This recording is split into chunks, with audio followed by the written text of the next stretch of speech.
Alright everyone, make another video here, talk about some real stuff instead of just these short clips of me trying to stay in shape.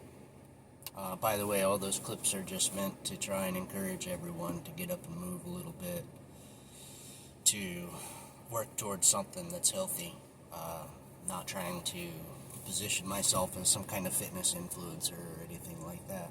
By no means, I'm just a middle-aged guy trying not to fall apart. But this video, I keep seeing a repeating theme of young men that lack purpose, and the arguments that I see for what they should do and why they should do it just tend to lack in substance, in my opinion, so I'm going to address it as quickly as I can. And really, I think I'm going to title this, What's the Point in Trying? Which would also be another way of saying, what's my purpose? But whenever somebody is lacking direction and they ask for direction from men, or just they get into these men's spaces and they're looking for some kind of advice, the advice that's given typically follows: go to the gym, get your finances in order, continue your education, or learn some skills. And those are all good pieces of advice. And it's the advice people give because if you look across the totality of successful people, you know they pretty much all do those things. That it's a blending element between all the people who have success in their lives. Also, when you make progress in those realms, it helps alleviate anxiety because it's like stepping stones. Every time you accomplish something in those realms, it affords you some more freedom or ability or power, or gives you time back into your life that you can apply to somewhere else. And these are actionable things. These are things that without any kind of moral or ethical dilemma involved, you can look at a thing like going to the gym and you can see the benefit of that without needing anything deeper. And that's wonderful. That's a great thing. But it does lack in depth. And what I'm trying to say is those things are great in working toward a purpose. But I would say that more importantly, and the mind shift that I think people need to make, is that work is the purpose. That we're not working to something, we are working to work. And just to hear it said like that, it might be a little bit discouraging, but I hope that I can give you a couple of quotes from the Bible and some a little bit more follow through on that makes it less daunting. I like to define things so that we're talking about the same thing. So if I say work, you understand what I mean. So the definition of work is progress over time, or a transfer of energy required to move an object. So work is functional. It is measurable, it is actionable, and it is something that you can define what the progress should be and then measure your work towards that progress. So Proverbs 16:3 says, "Commit your work to the Lord, and your plans will be established." That's pretty clear indication that the work is the precursor to having an understanding of what the work is for. Proverbs 18:9, "Whoever is slack in his work is a brother to him who destroys." And the great deceiver, the destroyer, what's the other one is, idle hands is the devil's playground, or something along those lines. I think it's idle mind is the devil's playground. But I think the point is that when we stop working, temptations start to set in. Destructive ideas, destructive influences find their way into us. So while working, it requires a certain amount of focus, and it requires a certain amount of goal setting. Otherwise, work isn't work unless it actually produces a thing or accomplishes a goal. 2 Thessalonians 3:10, "If anyone is not willing to work, let him not eat."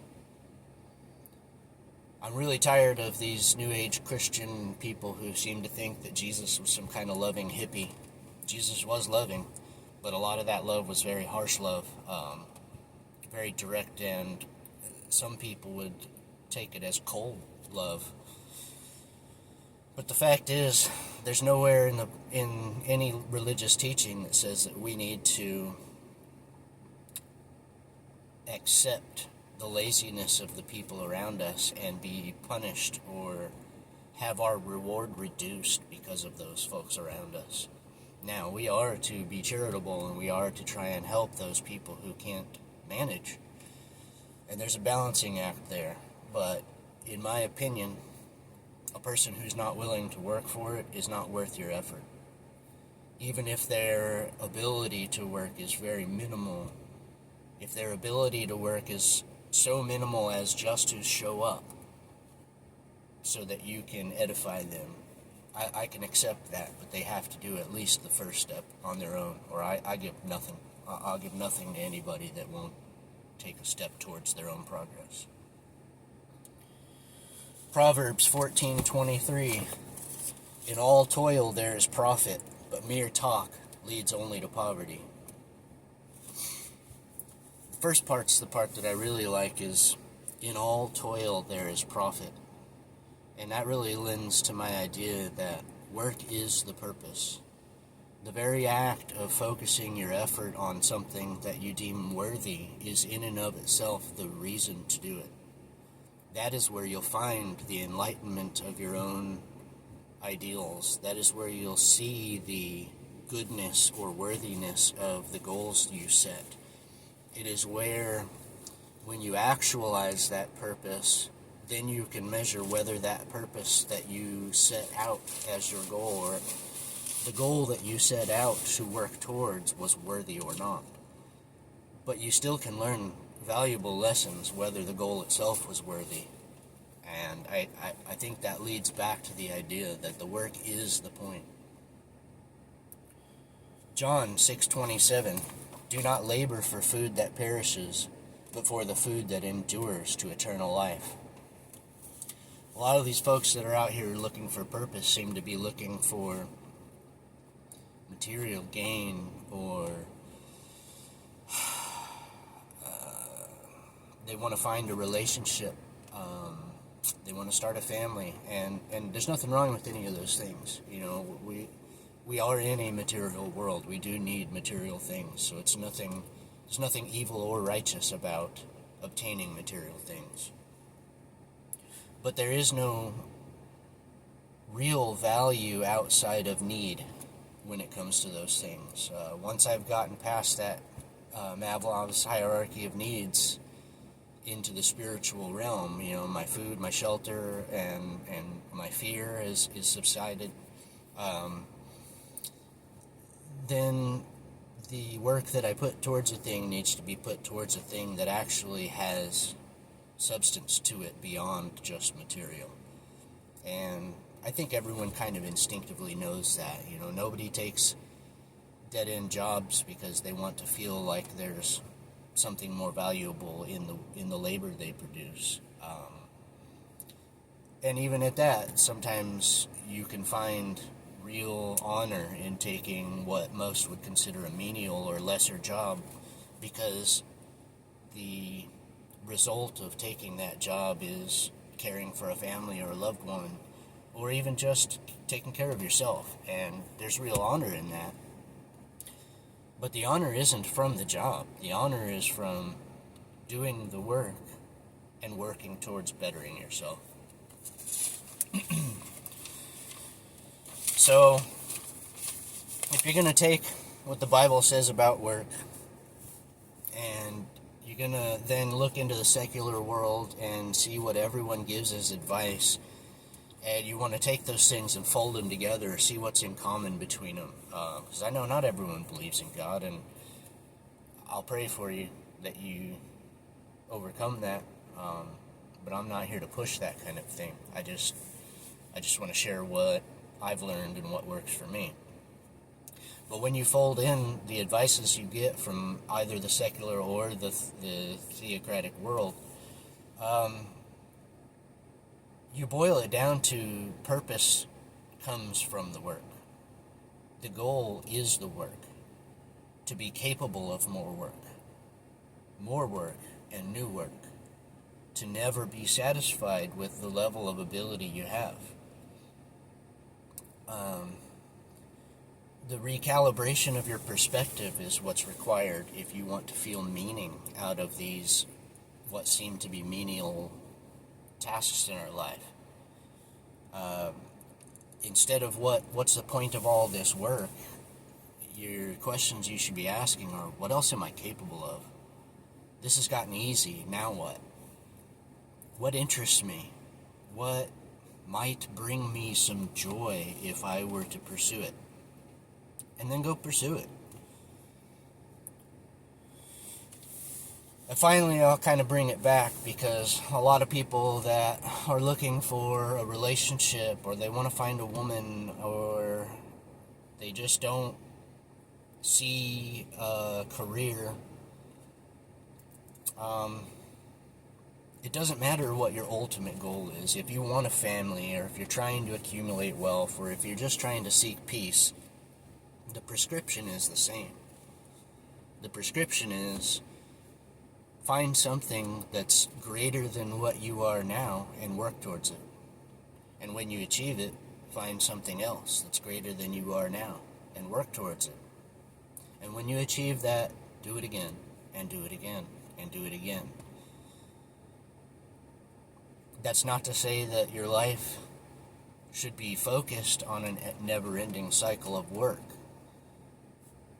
But what it does say is that if you want to enjoy the things that you desire, if you want to have a woman, if you want to have wealth, if you want a career that brings you joy, if you don't currently have it, and you have any reasonable expectation that you could get it, then the answer is to go back and start working again. And maybe you've been putting your focus in the wrong areas. Maybe you've been too hyper-focused on the money side, or maybe you've been spending all that time in the gym, but it's not, maybe you've passed the usefulness of those things. So I'm not saying abandon them, I'm saying maybe they need to be a small part of your life, and then a new thing also added. Anyways, guys, I don't have a whole lot of answers for you. This is my answer. I struggled pretty badly up until I found God, and a lot of it was I had purpose. I had no problem working. I had a family, and I was doing pretty well holding that all together. But as society started to fall apart, and I looked around and realized that I had no support around me, and that my family was vulnerable because the people around me in my community were vulnerable. I started to see that the only people who seemed to tolerate that well, or deal with it with grace and humility and love for their neighbors, were the Christians. And it made me look again, because I had always been looking up. I always knew there was something bigger, but I was too stubborn, too prideful, too full of my own intellect to recognize how obviously true it is that God's real. And when I finally humbled myself, or I guess I should say when the world sufficiently humbled me to where I had to realize that I was broken, that's when he came flooding in. And now I see the world in a lot different way, and I recognize I was doing a lot of things right, but it was really just a shift in why I was doing it, a shift of mindset that just reinstalled that purpose and gave me all of the fuel I need to continue. You know, I've changed careers multiple times, and here I am trying to figure out yet another life path. And you know, it's not where I thought I'd be in this stage of my life, but I'm okay. And you know, I'm not financially sound, and I'm I'm not sure how I'm going to weather the upcoming years, but I'm not worried about it because I know what my purpose is. My purpose is to just keep putting my head down and do the job. Anyways, guys, I love you. I hope this helps somebody. Please, if you have anything to add, or if you think I'm just completely full of it, go ahead and just tell me. I'd love to engage with you. One of my favorite things is talk about this kind of stuff and get better understanding myself or help someone else understand.